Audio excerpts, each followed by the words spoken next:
آیا تاسو خبر یې چې تر دې دمه څومره پښتانه هنرمندان او فنکاران چې فن او هنر یې پرېښود او تبلیغیان شول؟ نن هم په دې خبره کوو که کولی شئ نو تر پای راسره پاتې شئ. شهنشاه باچا شهنشاه باچا یو داسې دوران تیر کړی چې په هر کور هر کلی بسونو او لارو کې به د سندرې ډیر په شوق اوریدل کېدې. خلک به د شهنشاه باچا نوي البم ته سترګې په لارو. د کال 2000 راهیسې دی له موسیقۍ سره تړلی. لږ تر لږه 1.5 کیسټونه یې ریکارډ کړي دي. په لږه موده کې ولسي سندرې، غزلونه او ټپې په اولس کې ډېرې زیاتې مقبولې شوې وې. کال 2008 کې ملک د ترهګرۍ په رنځ اخته و چې دغه دوران شهنشاه باچا د سندرو دنیا ته په مخه ښه وکړه او د دعوت تبلیغ لار یې خپله کړه.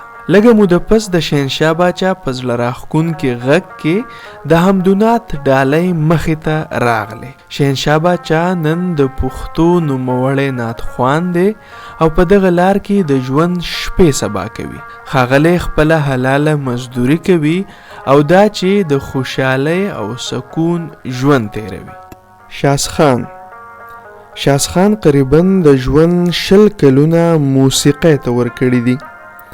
د موسیقۍ سره یې د جنون تر حده مینه لرله، خو د مذهبي کورنۍ سره د تعلق لرلو په وجه خپلو مشرانو موسیقۍ لپاره اجازه نه ورکوله. ولی شاسخان خپل سندریز سفر ماتول نه غوښتل او فیصله یې وکړه چې د موسیقۍ لپاره د کور پرېښودو قرباني ورکړي او دغه رنګ سندرو ته دوام ورکړو. کال 2001 کې یې د اردو سندرو لومبی البم مارکیټ ته راغلو. کال 2003 کې بل البم هم ریلیز کړی شو. دغه دوران شاسخان د پښتو موسیقۍ ته هم مخه وکړه او پرله پسې یو شمېر سندرې مارکیټ ته راغلې. په دغه سفر کې د پښتو فلمونو لپاره هم ډېرې سندرې ریکارډ کړې. خو د شاسخان ارمانو چې یوه داسې سندره وکړي چې په نړیوال کچ نامه وګټي. کال 2011 کې د شاسخان قرار راشه سندره دومره مشهوره شوه چې بهر ملکونو ته د کنسرټونو لپاره وبلل شو او د شهرت په بام لکه د لمر وځلېدو. شاسخان ته بلها آفرز راتلل شروع شو او د سندرو په دنیا کې ډېر زیات مصروفه شو. خلکو به د هغه سره ملاقات لپاره انتظارونه کول. دا د عروج د انتها دورو چې د شپې ورته په موبایل د یو ملګري لخوا د اسدزاده د مړینې پیغام موصول شو. اسدزاده د ده په یارانو کې زړه ته راتیر ملګری و. د 15 کلن اسدزاده د مرګ خبر د شاسخان د خپو نه ځمکه وتښتوله. شاسخان اقرار کوي چې ما محسوسول چې د اسدزاده د مرګ نه پس زما وار دی، ولی هیڅ تیاری مې نشته. هم په دغه لحظو کې شاسخان د خپل هنر نه توبه وکړه او فیصله وکړه چې باقی ژوند به د الله او د رسول په لار کې تیروي. شاسخان د دعوت تبلیغ لار خپله کړه او څو ورځې پس د رایوند اجتماع دپاره روان شو. د سفر دوران د فاتحې په توګه د اسدزاده په نمبر کال وکړو چې د هغه پلار او وروڼو ته لاسنیوه وکړي او معذرت ورته هم وکړي چې د اسدزاده په جنازه کې شریک نشو. خو دلته یو معجزه کیږي. معجزه دا وشوه چې اسدزاده خپله د شاسخان کال واخیستو او ورته وایي چې شاسخان وروره تاسو چرته یې؟ ډېرې سندرې درته پینډینګ پرتې دي. شاسخان ورته په حیرانتیا سره وایي چې اسدزاده ته خو مړ شوی نه وې یاره. اسدزاده ورته وخندل چې ژوندی یم اشنا، دا خو ستا سره مظفر ټوکه کړې وه. شاسخان په جواب کې اسدزاده ته وایي چې شکر دی یاره چې ژوندی، تاسو مذاق وکړو او زما خو ژوند بدل شو. نوره مې د سندرو نه توبه ده. دغه یې د سندري سفر اختتامو. د دعوت تبلیغ سره سره یې د حمدونات سلسله هم روانه کړې ده او اوس په خپل ژوند کې ډېر خوشحاله او خوښ دی. تاج اکبر لکه چې وایي ما به دا ستا مخ ته کتلی نو، یا مونږ کره یو وارې د شملو په بانه راشه. دا د تاج اکبر د هنري ژوند مشهوري سندرې دي. د په کراچۍ کې ژوند کولو. د وړوکوالي راهیسې موسیقي کوله چې قریبا د 10 کلونو نه زیاته یې پښتو موسیقي کړې ده. د خپل خوږ غږ او ځانګړي انداز له کبله یې ډېر شهرت ترلاسه کړی و. د په خپل هنري سفر کې د رومانوي غزلونو سره سره د وطن د مینې سندرې هم ویلي دي. تاج اکبر په ولسي سندرو کې هم نوم ګټلی و. زیاتره به په میداني پروګرامونو کې بلل کېدو ځکه چې په دغه ډګر یې ډېر عمر سندره کړې وه او د خلکو د خوښې هنرمند ګرځېدلی و.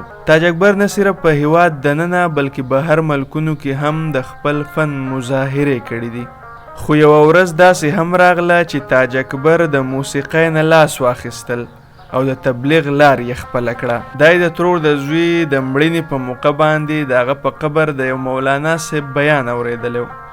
مولانا صاحب د توبې د عنوان لاندې خپل تقریر کولو او ویل چې تاسو سره اوس هم وخت شته او توبه وکړئ.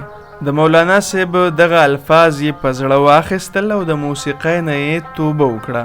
تاج اکبر د تیرو 3 کلونو راهیسې د دعوت تبلیغ کار کوي او په خپل خوږ غږ د حمدونات زمزمې هم کوي.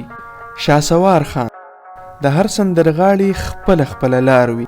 شاسوار خان چې کله د موسیقۍ دنیا ته راغی نو ډیرو خلکو وی چې دا د رحیم شاه خورایې دی او ځینو خلکو وی چې د رحیم شاه نقل کوي.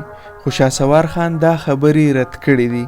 بیا که موږ د په ټول هنري سفر باندې نظر وکړو نو زیاتره د معیاره پریوتي مواد به مو مخې ته راځي. د دې لویه وجه یا خو زر تر زره شهرت ترلاسه کولو او یا د کم عمرۍ له وجې ترې غلطۍ سرزد شوي دي. د سندرو سره سره د اداکارۍ په میدان کې هم تبازمایي وکړه ولې دلته یې هم د معیار خیال ونه ساتلو.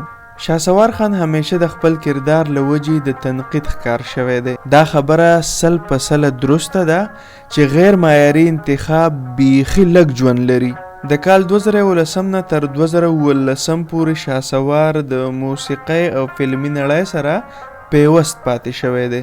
کال 2019 کې د موسیقۍ د دنیا سترو مشرانو پوهه کړو او دې خبرې ته تیار کړو چې نور به د معیاره پریوتي کلامونه نه وایي او د اداکارۍ نه کولو واده هم وکړه. هم په دغه کال کې پولیسو په دې تور گرفتار کړو چې د نایلا نومي جینۍ سره یې جنسي تیری کړې دي. په نېشنل میډیا د دې خبر خپرېدو وروستو نه صرف پښتنو بلکې د نورو ژبو خلکو ته هم په ګوته شو او دلته یې د هنري سفر سلسله ماته کړه. شاسوار خان توبه وکړه او د دعوت تبلیغ کار ته یې ملا وتړله. د نن سبا د دین په لار کې وخت لګوي او د حمدونات سلسلې ته یې هم دوام ورکړی دی. عالم پیرزاده ځوان هنرمندو د کال 2009 راهیسې له موسیقۍ سره تړلی و. په اردو او پښتو ژبو کې به یې سندرې ویلې. په یونیورسټو او کالجونو کې به یې د خپل فن مظاهرې کولې. د موسیقۍ رنګ یې جدید و یعنی ډیجیټل موسیقۍ کې به یې سندرې کولې. د پښتو فلمونو لپاره هم ډېرې سندرې ویلې دي ولې په دې لار کې د ډېر شهرت ترلاسه نه کړو. موسیقۍ ته د 15 کالو ورکولو نه وروستو عالم پیرزاده خپل هنري سفر مات کړو او دعوت تبلیغ یې شروع کړو. دی په کراچۍ کې ژوند کوي او د تبلیغ د کار سره سره په اردو او پښتو ژبو کې نعتونه هم وایي. عالم پیرزاده وروستو له تبلیغه تر ډېره حده شهرت موندی دی.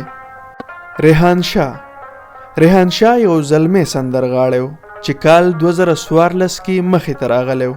شروع یې د پښتو فلمي سندرو نه کړې وه چونکې د دې دور پښتو فلمونه او بیا په خاصه توګه د فلمونو سندرې د معیاره بیخي پریوتې وي نو ځکه پښتنې معاشرې دغه سندرغاړی قبول نه کړو. د ځینې خلکو دا سوچ وي چې په لنډه لار خپل مقبولیت پیدا کړي خو ولې د لنډې لار مقبولیت ډېر لږ ژوند لري. ریحان شاه په دې سفر کې قریباً د 50 نه زیاتې سندرې ویلې دي چې پکې له نورو سندرغاړو سره یې جوړه سندرې هم کړي دي. کال 2019 کې د خپل سندري سفر ته مخه وکړه او تیرې غلطۍ یې خپله ناداني وبلله. سمدستي د عمرې سعادت حاصل کړي او باقی ژوند یې په دینی طریقه د تیرولو فیصله کړې ده. لیاقت میجر د دې لړۍ یو بل مسافر لیاقت علي خان دی څوک چې په فلمي نړۍ کې د لیاقت میجر په نوم پیژندلی شي. د لیاقت میجر تعلق د نوشیره کالا سره و. دې کال 1929 کې هستم خان کره زیږېدلی و. د لیاقت میجر د وړوکوالي ملګری خورشید ابن لبید وایي چې لیاقت میجر تر 10 جماعته رسالپور کې سبق ویلی او ایډورډز کالج پېښور نه یې د BA ډګري هم ترلاسه کړې وه. هغه دا هم وویل چې د کمیشن امتحان کې د کامیابۍ وروستو پاک فوج کې برتي شوی و، نو ځکه خو د لیاقت میجر په نامه مشهور و. خو له ټریننګ دوران یې دغې نوکرۍ ته په مخه ښه وویل.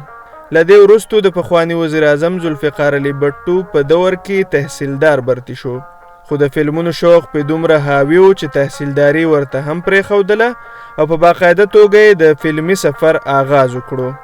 لیاقت میجر د 300 نه زیات پښتو فلمونو کې طنزمزاح او سنجیده ځانګړي کردارونه ادا کړي دي.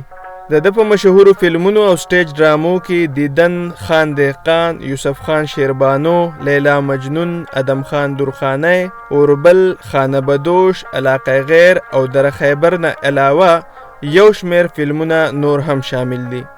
د پښتو فلمونو سره سره لیاقت میجر په اردو فلمونو کې هم مختلف کردارونه لوبولی دي. د بدر منیر او آصف خان ډېر نږدې ملګری او همکار و. په فلم اوربل کې د مزاحیه کردار ادا کولو وروستو د طنزمزاح کردارونه د پیژندګلي جوړه شوه. د لیاقت میجر په مزاحیه کردارونو کې 37 کلندر کردار ډېر مقبولیت موندلی و او یو وخت داسې هم و چې په کوم فلم کې به د لیاقت میجر رول نه و نو هغه فلم به کامیابي نه ترلاسه کوله. د مولانا طارق جمیل سره د قربت وروستو لیاقت میجر فلمي نړۍ ته په مخه ښه وویل او باقی ژوند یې دعوت تبلیغ ته وقف کړو. د تبلیغ دوران یې د ملک دننه او بهر سفرونه وکړل. لیاقت میجر د جون په 23 نیټه کال 2019 کې د فانی دنیا نه کوچ وکړو او په پلارنۍ سیمه نوښار کې خاورو ته وسپارلی شو.